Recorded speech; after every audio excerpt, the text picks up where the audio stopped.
Hoje a gente vai dar continuidade ao estudo do livro de Atos e hoje nós vamos estudar o capítulo 15 do livro de Atos. Então, antes de iniciar o capítulo 15, vamos só relembrar aqui tudo que a gente falou na semana passada. Então, a semana passada a gente estudou o capítulo 14 do livro de Atos. E no capítulo 14, nós falamos sobre a primeira viagem missionária de Paulo e que Barnabé estava junto.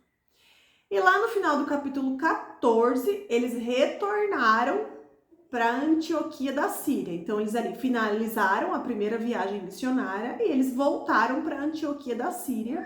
E ali eles compartilharam todas as experiências que eles tiveram durante essa primeira viagem missionária. E aí agora a gente vai entrar no capítulo 15. Então vamos lá, capítulo 15, versículo 1. Chegaram a Antioquia, então Paulo e Barnabé estavam lá em Antioquia da Síria, porque eles haviam retornado de viagem. E aí no versículo 1 do capítulo 15 está escrito: chegaram a Antioquia alguns dos homens da Judéia que começaram a ensinar aos irmãos: a menos que sejam circuncidados conforme exige a lei de Moisés, vocês não poderão ser salvos. Aí no versículo 2, Paulo e Barnabé discordaram deles e discutiram energicamente. Por fim, a igreja decidiu enviar Paulo e Barnabé a Jerusalém, acompanhados de alguns irmãos de Antioquia para tratar dessa questão com os apóstolos e presbíteros. Então, os dois estavam lá na Antioquia da Síria, aí chegou lá alguns homens da Judéia que começaram a ensinar os irmãos. Esses homens da Judéia eram judeus que se converteram ao cristianismo, mas que ainda estavam presos aos rituais judaicos. E aí eles chegaram lá na igreja da Antioquia da Síria e começaram a falar para todos lá cristãos, para todos os irmãos da igreja, que todos os gentios também precisavam ser circuncidados. E ali houve uma discussão enérgica, né?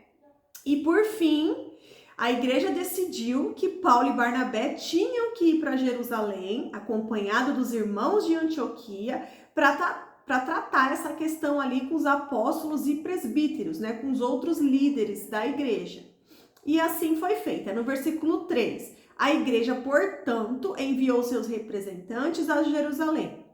No caminho, eles pararam na Fenícia e em Samaria para visitar os irmãos e contaram que os gentios também estavam sendo convertidos e que muito alegrou a todos. Quando chegaram a Jerusalém, foram bem recebidos pela igreja, pelos apóstolos e pelos presbíteros e relataram tudo o que havia feito por meio deles. Contudo, alguns dos irmãos que pertenciam à seita dos fariseus se levantaram e disseram: é necessário que os convertidos gentios sejam circuncidados e guardem a lei de Moisés. Então, olha só. Na igreja de Cristo, o evangelho, as boas novas, era pregada tanto para os judeus como para os gentios. Aqueles que aceitavam Jesus como seu único Senhor e Salvador. Aqueles que eram batizados faziam parte daquela igreja, né? Passavam a ser irmãos. Passavam a ser co-herdeiro com Jesus Cristo. Certo? É o espírito de adoção. Fomos adotados e passamos a ser co-herdeiro com Jesus Cristo. Jesus Cristo passou do unigênito, do filho único, para o primogênito, para o nosso irmão mais velho. E para alguns judeus era difícil aceitar que os gentios eram irmãos com eles em Jesus Cristo. Então, mesmo eles se converteram ao cristianismo, aceitando Jesus como Messias, mesmo assim, ainda dentro deles, algo incomodava. Para eles era ainda difícil aceitar que um gentio também poderia se tornar irmão dele em Jesus Cristo. E com isso, causava esse confronto, né? Essa discussão em relação aos rituais judaicos. E aí, então, eles disseram que os gentios também tinham que se circuncidar e que também tinham que guardar as leis de Moisés. E eles queriam, então, o quê? Que primeiro os gentios se tornassem judeus para que depois eles pudessem ser cristãos, né? Ali inconscientemente era isso que eles queriam. Só que esses cristãos que eram fariseus, eles não entenderam que quando somos co-herdeiros com Jesus Cristo, nós temos que ficar parecidos com Jesus, o primogênito, e não com o judaísmo e com seus rituais. Quando a gente se torna cristão, a gente tem que olhar sempre para Cristo e não para as pessoas ou para as religiões aqui do mundo. O nosso foco é Cristo. E com Jesus, a lei ela passa a ser escrita no coração, não é mais nas tábuas de pedra, como era lá na época de Moisés, né? Agora a gente pertence à nova aliança.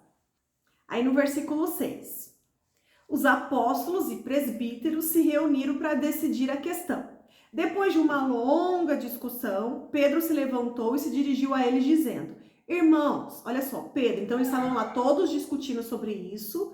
E aí, depois de uma longa discussão, o Pedro, ele se levantou e começou a falar: irmãos, vocês sabem que há muito tempo Deus me escolheu dentre vocês para falar aos gentios a fim de que eles pudessem ouvir as boas novas e crer. Deus conhece o coração humano e confirmou que aceita os gentios ao lhes dar o Espírito Santo como deu a nós. Aqui Pedro está lembrando ali, confirmando e relembrando aquele episódio que ele teve na casa de Cornélio. Aí no versículo 9, não fez distinção alguma entre nós e eles, pois purificou o coração deles por meio da fé. Então, por que agora provocam a Deus, sobrecarregando os discípulos gentios com um jugo que nem nós, nem nossos antepassados conseguiram suportar? Cremos que todos nós e eles somos salvos da mesma forma pela graça do Senhor Jesus. Então, o que acontece? Na antiga aliança, eles eram circuncidados porque através da circuncisão, a semente, que é o espermatozoide do homem, toda vez que o homem coabitava com uma mulher e que ali fosse gerado um novo ser, o espermatozoide ia passar pelaquela aliança, que foi a circuncisão, porque era feita a circuncisão no órgão genital masculino, que é onde tira aquela pele, certo? Da frente ali do pênis. Então ali é como se a semente passasse por aquela aliança e aquela descendência pertencesse àquela aliança, aos judeus, os escolhidos por Deus. Mas depois de Jesus, todos passam a ser escolhidos se você aceitar Jesus como seu único Senhor e Salvador. Então agora a circuncisão não é mais feita no órgão genital masculino, e sim no coração. A gente tem que arrancar a película dura do coração. É permitir que o coração seja quebrantado. Deus tira o coração de pedra e nos entrega um coração de carne. A circuncisão agora é no coração. E é isso que eles estão aqui tentando explicar. Que não precisam mais cumprir os rituais judaicos e nem essa circuncisão. As leis, elas são boas porque as leis, elas expressam o caráter de Deus.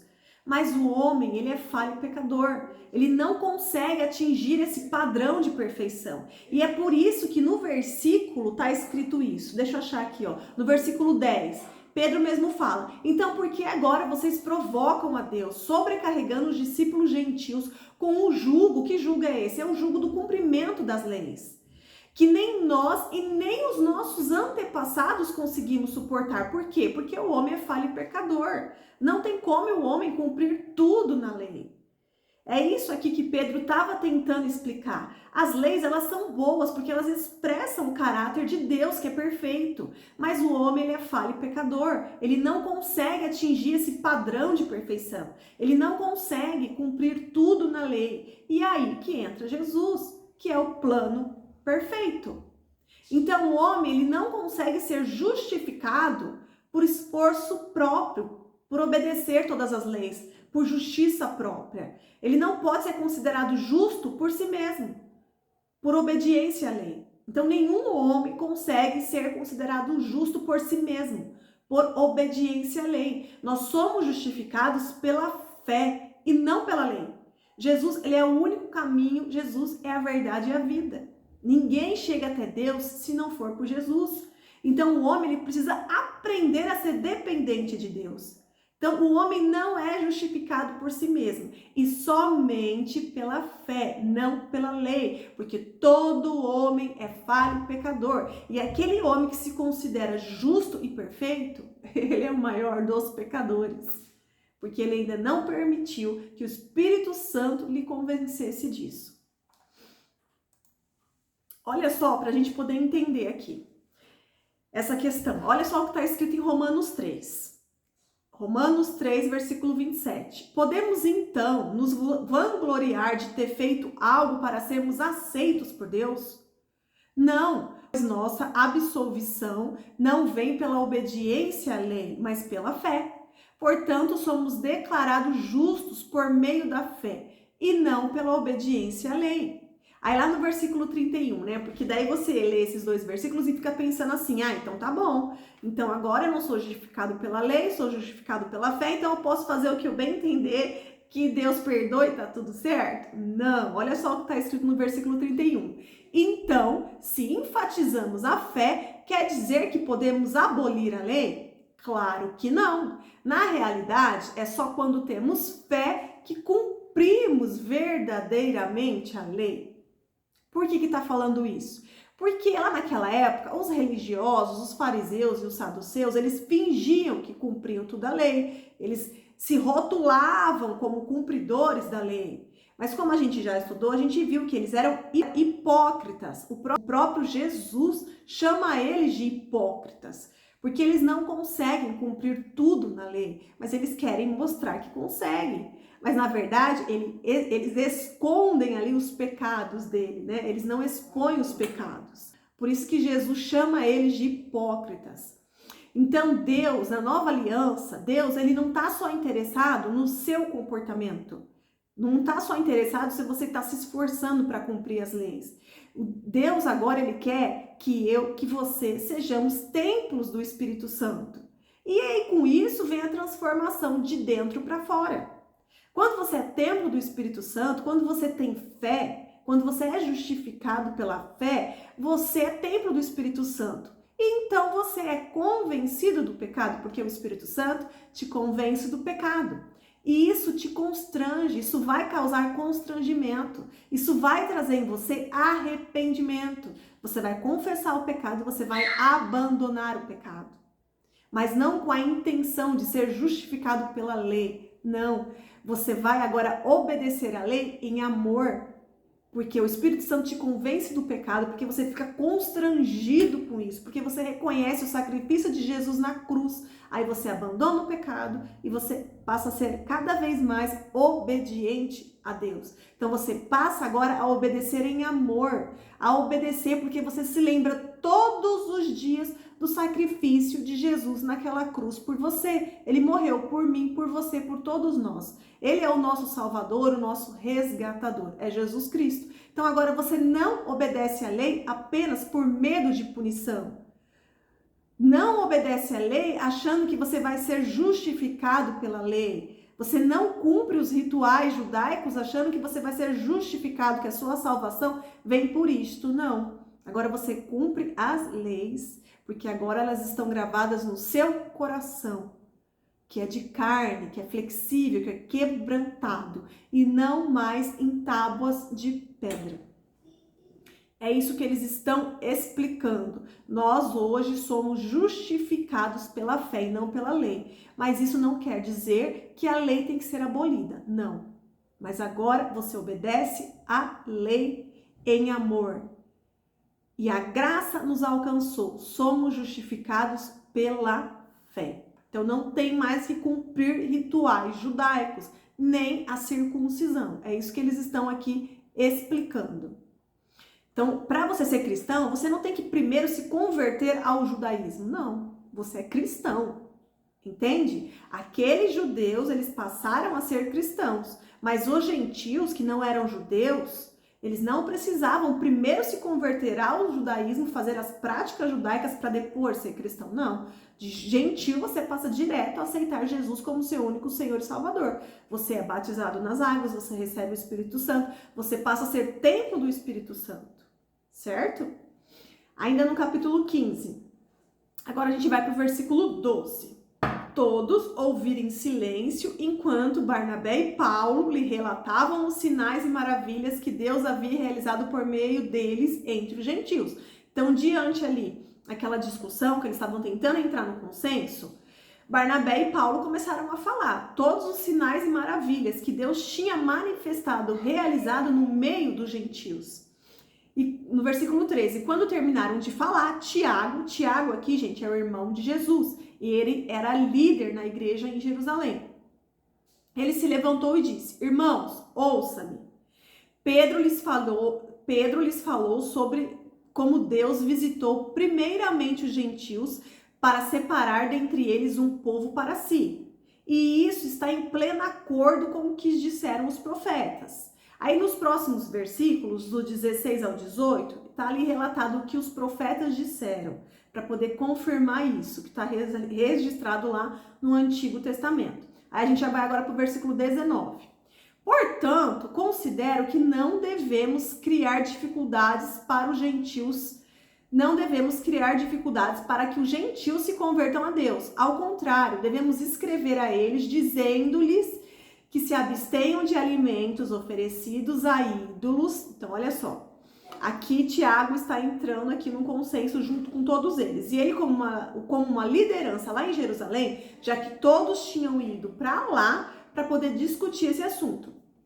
Aí Tiago se levantou e começou a explicar que não era para dificultar que os gentios se convertessem ao cristianismo, porque eles inventando, eles imputando essa questão da circuncisão, eles estavam dificultando. Isso ia causar ali muito desconforto. Então o Tiago ali estava explicando para eles, não é para fazer isso, né? Não é para ficar dificultando a conversão dos gentios.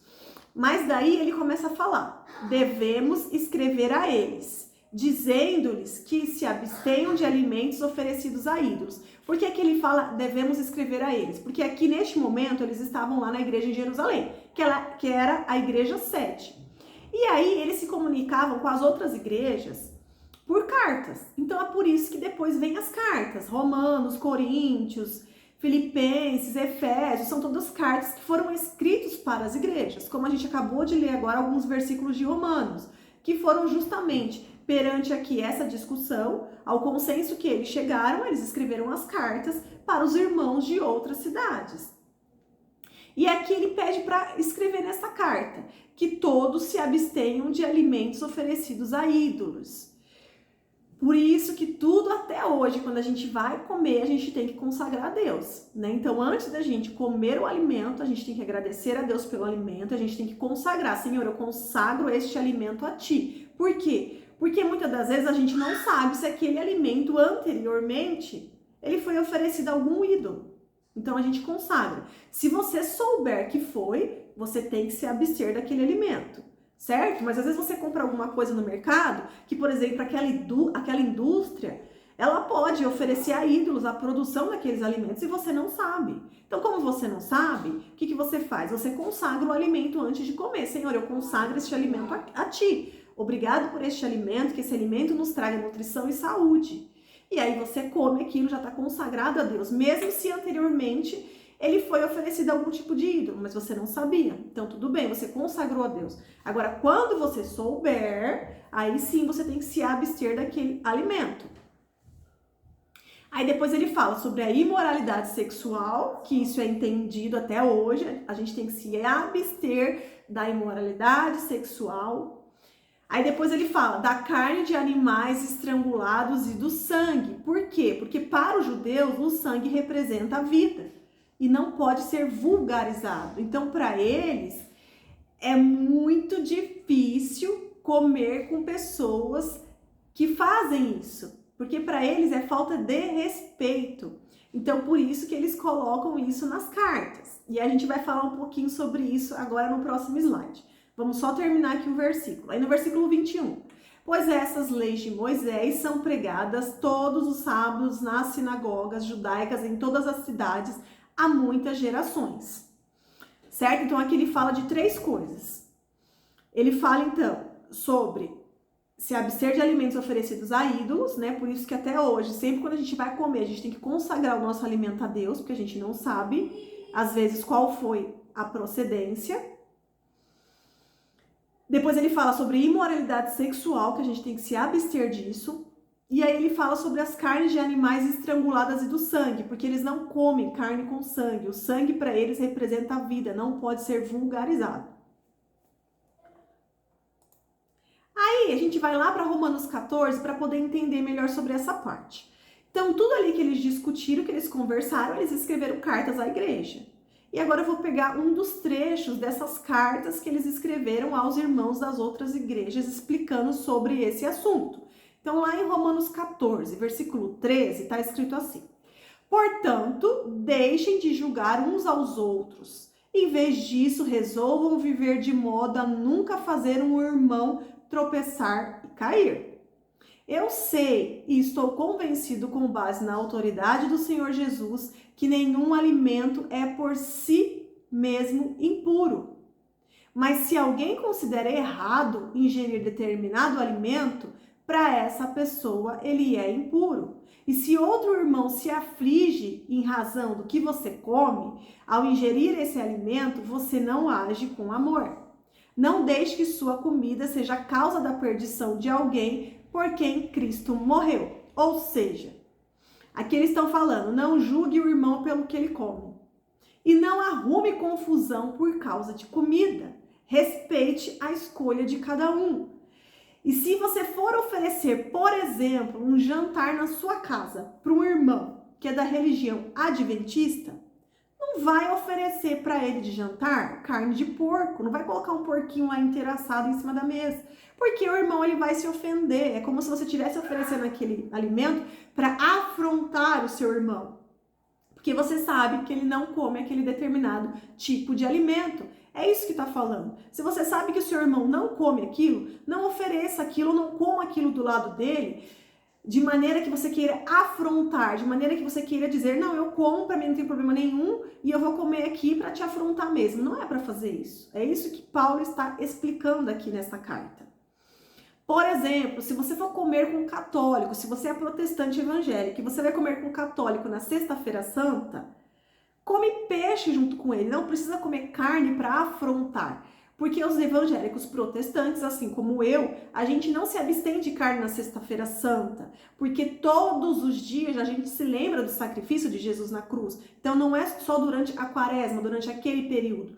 Todos os dias a gente tem que se lembrar. Todos os dias nós somos convencidos do pecado. Só que para o catolicismo existe o período da quaresma e existe a Sexta-feira Santa, onde eles não comem a carne. Então, por exemplo, você é protestante e vai comer junto com católicos, você vai arrumar confusão e comer um bife com carne? Você vai oferecer carne para quem você sabe que não come? Não faça isso.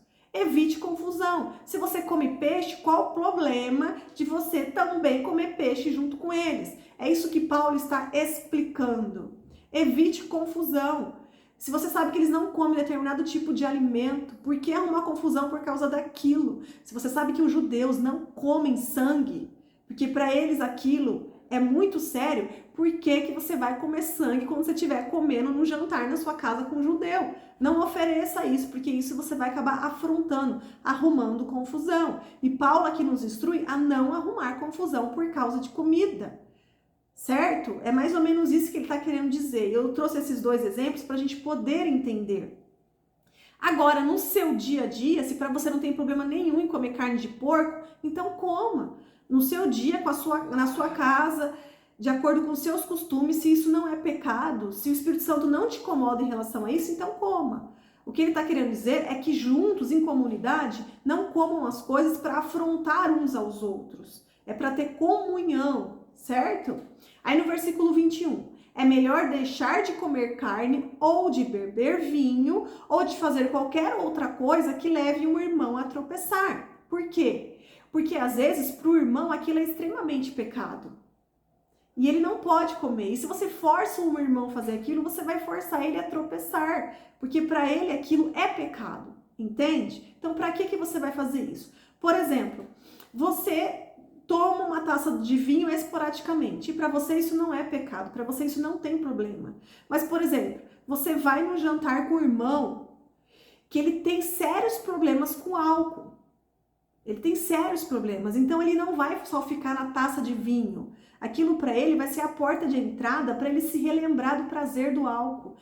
E ele é um alcoólatra, e você sabe que ele está tentando se livrar desse vício. Então, para que você vai tomar vinho perto daquele irmão, se você sabe que isso vai levar ele a tropeçar? É isso que Paulo está explicando. Se para você não tem problema, porque você não tem dificuldades com álcool, você só toma uma taça de vinho esporadicamente, tudo bem, é coisa entre você e Deus, não tem problema. Mas se você sabe que você vai jantar com o irmão que não pode consumir álcool, por algum motivo, por que você vai ficar ali induzindo ele, fazendo ele olhar, fazendo ele sentir o cheiro, sentir vontade, sendo que ele não pode usufruir daquela bebida? É isso que Paulo está nos explicando. Que não é pra gente levar o irmão a tropeçar. Aí no versículo 22, você tem direito às suas convicções, é isso que eu acabei de falar. Se para você aquilo não é pecado, se aquilo não agride a sua saúde, se você não agride o Espírito Santo que habita dentro de você, ok, você tem direito às suas convicções, mas guarde isso entre você e Deus, é algo entre você e Deus. Não é para os irmãos ficar julgando também, porque você toma uma taça de vinho esporadicamente. Ninguém tem que julgar por isso, porque é algo entre você e Deus. Aí depois terminando no versículo 22. Felizes são aqueles que não se sentem culpados por fazer algo que consideram corretos. Então, se para você é correto o tipo de alimentação que você leva, você tem direito às suas convicções. Tudo bem, guarde isso entre você e Deus. Mas quando você estiver em comunhão com outros irmãos, procure saber sobre a alimentação, procure saber se ele se abstém de alguma coisa, para que vocês naquele momento seja prazeroso, seja um momento de comunhão, para que vocês possam ali consagrar aquele alimento que todos comem sem problema nenhum. E agora a gente vai para Romanos 13. A gente acabou de ler aqui para explicar sobre esse assunto no Romanos 14, e agora a gente vai lá para Romanos 13 para falar aqui um pouco também sobre bebida alcoólica. Porque daqui eu falei, se você não tem problema, se você toma um copo de cerveja, para você isso não agride o seu corpo. Se você toma esporadicamente um vinho e não agride o seu corpo, ok, é algo entre você e Deus. Mas existe uma distinção entre você tomar uma bebida alcoólica esporadicamente e entre você ficar bêbado e agredir até mesmo o seu corpo físico, porque a bebida alcoólica em excesso faz mal para o seu corpo, certo? Então a gente vai lá agora em Romanos 13 falar um pouco sobre isso. Romanos 13, versículo 13. Uma vez que pertencemos ao dia, vivamos com decência à vista de todos. Não participe de festanças desregradas, de bebedeiras, de promiscuidade sexual e de práticas imorais. E não se envolvam em brigas e invejas. Por que eu tô lendo esse versículo? Porque ali em cima tá escrito, mas guarde isso entre você e Deus. Mas lembre-se, o Espírito Santo habita em você, ele te convence do pecado. Então, a pessoa não pode falar, eu sou justificado pela fé, não é mais pela lei, é coisa entre eu e Deus. Então, essa noite eu quero encher a cara, eu quero ficar bêbada, eu quero ir pra festança, eu quero dançar o funk, eu quero rebolar, eu quero usar uma roupa bem indecente, porque é coisa entre mim e Deus. Não, gente, na Bíblia tem todas as instruções. E aqui está escrito isso, a gente tem que procurar o equilíbrio dentro da palavra de Deus. Aqui tá falando, para que a gente viva com decência, que não é para participar de festanças desregradas, de bebedeiras, de promiscuidade sexual e de práticas imorais. Então, existem algumas igrejas hoje em dia, onde, por exemplo, algumas mulheres são prostitutas e elas falam que não precisam largar essa prática, porque elas são justificadas pela fé. E aí? E às vezes elas falam, onde que está escrito na Bíblia que eu tenho que abandonar o meu pecado? Gente, está escrito em vários lugares. E aqui está frisando isso, que não é para participar de promiscuidade sexual. Então tem como você se converter ao cristianismo, o Espírito Santo habitar em você e você não ser transformado, você não ser limpo, purificado, não tem como. Se você é templo do Espírito Santo, tudo que você fazia que é pecado vai começar a te incomodar, o Espírito Santo te incomoda e por isso que automaticamente você vai passar a obedecer a lei em amor, Porque o Espírito Santo vai te convencer da prática do pecado, você vai se arrepender, você vai confessar e você vai largar aquilo. Porque você não vai se achar digno do que Cristo fez por você naquela cruz, quando você é convencido do pecado. E é por isso que você abandona agora, e é por isso que a partir do momento que você começa a ser purificado, transformado, você passa a obedecer a lei em amor. Não porque alguém está dizendo para você fazer isso, não porque você é justificado pela lei, não. É porque você tem amor, é porque você reconhece o sacrifício de Jesus naquela cruz. Olha o que está escrito ainda, Romanos 13, versículo 14, é a continuação. Em vez disso, revistam-se do Senhor Jesus Cristo e não fiquem imaginando formas de satisfazer seus desejos pecaminosos. Que está falando, não tenta enganar a você mesma, não tenta aí ficar criando ideias mirabolantes que vão te convencer que você está certo. Não, mas é coisa entre mim e Deus, isso aqui não é pecado não, eu sou justificado pela fé. E aí você fica imaginando aí, entendeu? Um método de satisfazer as suas vontades pecaminosas, de mesmo assim continuar dizendo que você é cristão. Entende? Não tem como, gente. O Espírito Santo te convence do pecado, você precisa largar a prática do pecado. Você não pode agredir o seu corpo físico, lembra? Somos um ser tricotômico, somos feitos espírito, alma e corpo. E temos que zelar pelo templo do Espírito Santo, que é o nosso corpo físico. A gente tem que zelar por ele. Tem que cuidar da nossa saúde. E tudo aquilo que a gente faz reflete na nossa saúde. Tudo aquilo que a gente come, que a gente bebe, reflete na nossa saúde, no nosso corpo físico. Agora a gente vai voltar aqui para Atos 15. Vamos lá no versículo 22. Versículo 22. Então, os apóstolos e os presbíteros e toda a igreja em Jerusalém escolheram representantes e os enviaram a Antioquia da Síria, com Paulo e Barnabé, para informar sobre essa decisão. Os homens escolhidos eram 2 líderes entre os irmãos, Judas, também chamado de Barsabás, e Silas. Essa foi a carta que levaram. Nós, os apóstolos e presbíteros e seus irmãos em Jerusalém, escrevemos essa carta aos irmãos gentios em Antioquia, Síria e Cilícia. Saudações. Soubemos que alguns homens que daqui saíram sem nossa autorização têm perturbado e inquietado vocês com esse ensino. Portanto, depois de chegarmos a um consenso, resolvemos enviar-lhes alguns representantes com os nossos amados irmãos Barnabé e Paulo, que têm arriscado a vida pelo nome do Senhor Jesus Cristo. Estamos enviando Judas e Silas para confirmarem pessoalmente o que aqui escrevemos, pois parece bem ao Espírito Santo e a nós não impor a vocês nenhum peso maior que estes poucos requisitos. Abstenham-se de comer alimentos oferecidos a ídolos, de consumir o sangue ou a carne de animais estrangulados e de praticar a imoralidade sexual. Farão muito bem se evitarem essas coisas, que tudo lhes vá bem. Então aqui, eles lá, a liderança da sede da igreja, que era lá em Jerusalém, escreveram essa carta e pediram que eles enviassem às igrejas das outras cidades, para que eles entendessem qual foi a decisão em relação a alguns rituais judaicos que os judeus convertidos ao cristianismo estavam falando que os gentios também precisavam fazer. Então aqui eles explicam disso. Todos os ritos judaicos, o que eles tinham que se abster era exatamente disso. De alimentos oferecidos a ídolos, não era para comer, de consumir sangue ou carne de animais estrangulados e também da prática e imoralidade sexual. Era para se abster disso. Aí no versículo 36, algum tempo depois, Paulo disse a Barnabé: voltemos para visitar cada uma das cidades onde pregamos a palavra do Senhor para ver como os irmãos estão indo. Então lembra, eles foram naquela primeira viagem missionária, aí depois terminou a viagem, eles voltaram para Antioquia da Síria, onde tinha ali uma igreja já grande estabelecida. Depois ali eles começaram aquela discussão sobre a circuncisão. Aí eles foram lá para a igreja sede, que era em Jerusalém.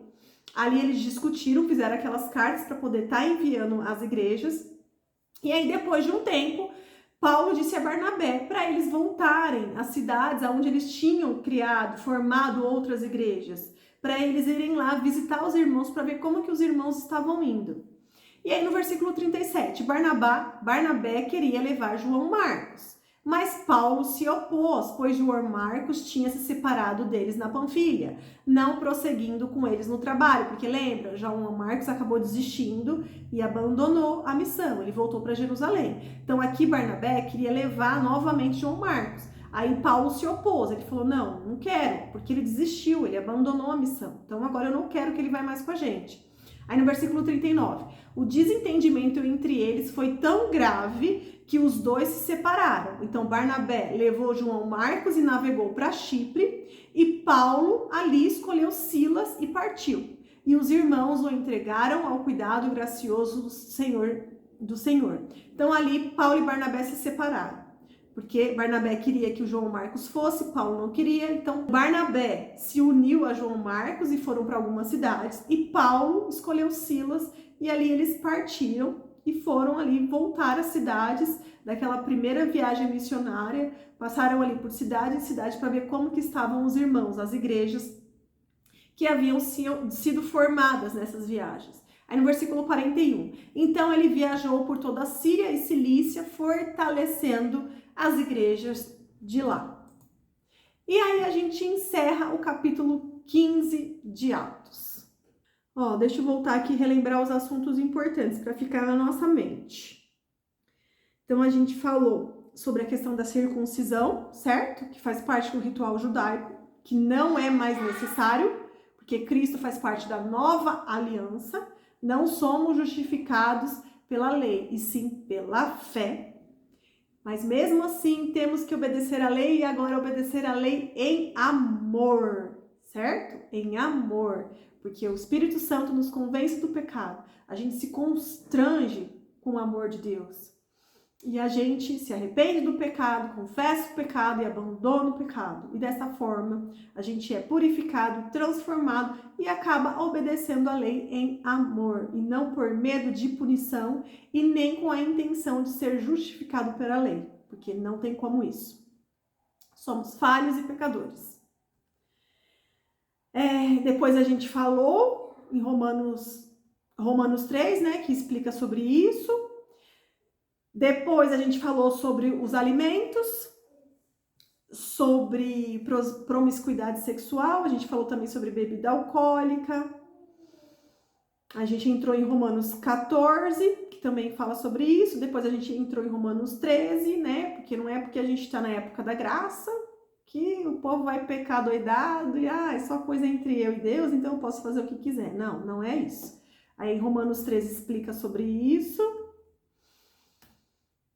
E aí depois tem o penúltimo bloco do capítulo 15, onde eles levam essas cartas, explicando tudo isso a todas as igrejas, o consenso que eles chegaram.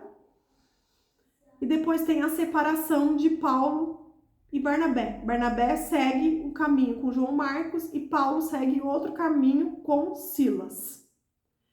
E aí eles viajaram lá para Síria e Cilícia, fortalecendo as igrejas de lá. Certo? E aí no capítulo 16 à frente vai entrar agora a segunda viagem missionária, que a gente vai falar na próxima semana. Vamos orar para terminar, tá? Obrigada, Senhor. Obrigado pela sua palavra, papai. Obrigado por tantos ensinamentos, Senhor. Nos ajude, Senhor. Nos ajude, papai, a entender. Somos falhos e pecadores, papai. Precisamos do seu Espírito Santo habitando em nós. Espírito Santo do Senhor, habita em nós, Espírito Santo. Nos convença do pecado, da justiça, do juízo. Fale, Espírito Santo, conosco todos os dias. Assopra aqui no nosso ouvido, Espírito Santo. Conversa com a gente, papai. Abra os nossos ouvidos, Senhor, para que a gente consiga ouvir a voz do Espírito Santo, para que Ele nos conduza ao caminho reto do Senhor. Fala com a gente, nos dê estratégias do céu, papai. Derrama sobre nós, papai, dons e talentos, papai, para que a gente possa te servir, papai. Nos ensina, Senhor, todos os dias, papai. Ilumine o nosso entendimento, papai. Livra-nos, Senhor, da cegueira espiritual. Abre os nossos olhos, papai. Renova a nossa mentalidade, Senhor. Nos ajude, Senhor, a ser canal de bênção, Senhor. Nos ajude a fortalecer os nossos irmãos, papai. Nos livra, Senhor, de todo espírito de confusão, todo espírito de afronta, de contenda, papai. Nos livre, Senhor. Que caia por terra, Senhor, todo espírito de separação, de divisão, de desentendimento, papai. Que todo, Senhor, tenha Cristo como único Senhor e Salvador. Que Ele seja o nosso alicerce. Ele é a nossa rocha, papai. Oh, papai, que a sua presença esteja em todos os lares, papai. Que o seu Espírito Santo nos limpe e nos purifique. Nos traga à memória, Senhor, todas as feridas que precisam ser curadas, papai. Que as nossas feridas sejam expostas, papai, para que elas possam ser curadas, papai. Para que elas virem cicatrizes, papai, que ao tocar não doa mais, papai. Não doa, porque cicatriz não dói, papai. Nos ajude, Senhor, a entender o seu propósito para as nossas vidas, papai. Nos ajude a entender, Senhor. Clamamos por sabedoria, por inteligência, por discernimento, papai. Nos conduza, Senhor, em nossos lares. Nos ajude, Senhor, nos ajude a entender que somos dependentes de Ti. Nos prostramos diante ao Senhor. Nos humilhamos, Senhor, perante a Ti. Muito obrigado, Senhor, muito obrigada. Nos conceda, Senhor, saúde. Guarde, Senhor, a nossa entrada, a nossa saída, Senhor. Abençoe a nós e a nossa família, Senhor. Que as bênçãos do Senhor estejam sobre nossas casas, papai. Que o seu favor esteja sobre nós. Que haja provisão, papai. Que haja livramento, Senhor. Envie os seus anjos, Senhor, para acampar ao redor de nossas casas. Para nos livrar do mal, Senhor. Para combater o mal, Senhor, na região celestial, Senhor. Envie os seus anjos, papai. Nos esconda, Senhor, no seu esconderijo, papai. Estamos, papai, a sua sombra, a sombra do Onipotente, papai. Estamos protegidos, estamos guardados, estamos selados pelo teu Espírito Santo. Muito obrigada, Senhor, muito obrigada. Que a gente possa sentir todos os dias, mesmo diante de lutas, papai. Que a gente sinta a sua paz que excede todo o entendimento. Que a gente tenha a sua força, Senhor. Que a gente sinta a alegria que vem de Ti. Muito obrigada, Senhor. Continue nos conduzindo, Senhor. Esclareça, Senhor, a nossa mente, papai. Ilumine o nosso entendimento. Em nome de Jesus. Amém. Amém.